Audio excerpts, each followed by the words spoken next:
Welcome to the Minute Doctor Who podcast on Monday the 21st of April. Happy birthday to the Queen, she's 82 today.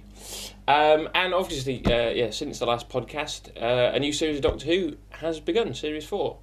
My experience of this has changed a bit this year. I've actually got people to watch it with, which has not been the case in the past few years. I'm watching it on Monday afternoons, for various reasons. One of those is that I'm in Russia.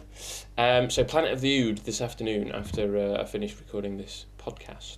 So the question that you're all asking yourselves, or maybe you're not, anyway, is what did I think? Well, Partners in Crime, I guess reasonable season opener.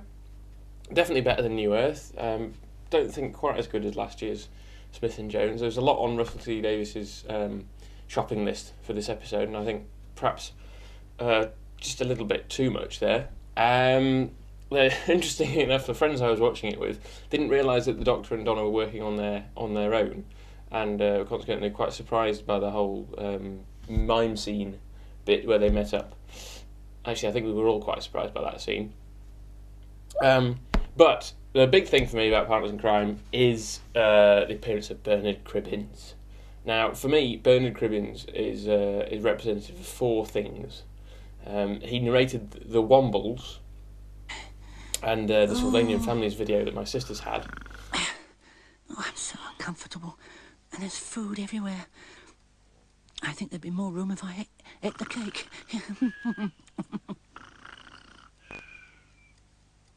And a drop of lemonade just to wash the cake down. Only a drop. He played Perks in The Railway Children, a film that I'm sure everybody in Britain has seen. And what else? Oh yes, he was the spoon salesman in that episode of Fawlty Towers, The Hotel Inspectors. Is it possible for me to reserve the BBC Two channel for the duration of this televisual feast? Why don't you talk properly? I beg your pardon? So it's great to see him in Who after his brief appearance at Christmas. I'm looking forward to him appearing again later in the season. That's Donna! That's Donna. That's it! That's it! Well, they seem to have settled on part two being historical, what with the past two seasons, with Tooth and Claw and the Shakespeare Code. And the Fires of Pompeii, no different. I love this story, it was great. Presented a great moral dilemma for the Doctor.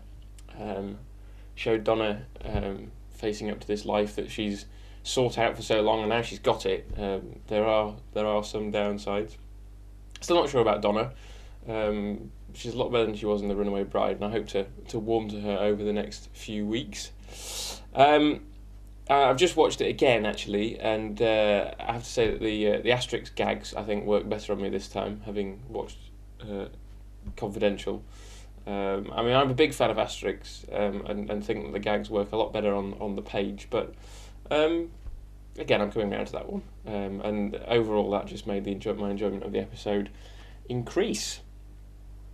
It's interesting that both of these episodes had a connection with the original series.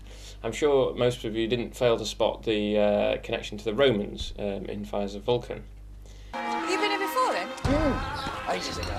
Before you ask, that fire had nothing to do with me. Well, a little bit, but I haven't got the chance to look around properly.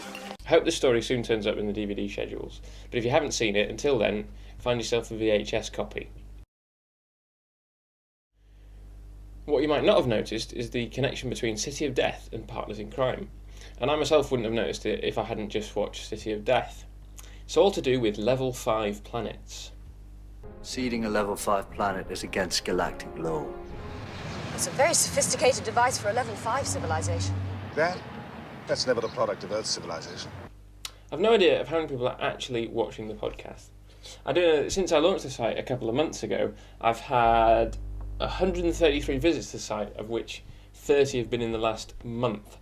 And I can tell you that there have been at least 9 different people in the US, 3 in the UK, 1 in Sweden, of all places, and 1 in New Zealand. However, so far I've not actually had that much feedback. apart from a review from someone called Fang Rock on iTunes. Thank you very much, Fang Rock, for the 5 stars. Please feel free to leave reviews on iTunes, leave a comment on the website. Whatever. Get in touch. The email address min_dw@yahoo.co.uk. I'd just also like to confess that Sergey, who emailed me in the first podcast, was actually a figment of my imagination. So if you lot out there don't email me and leave reviews, whatever, I'll have to keep on making up fictional Russian Doctor Who fans to keep up my output. Thanks for watching. See you soon. God, I can take the scarf off now. I don't know how Tom managed it. It's boiling hot. Whoa! Whoops.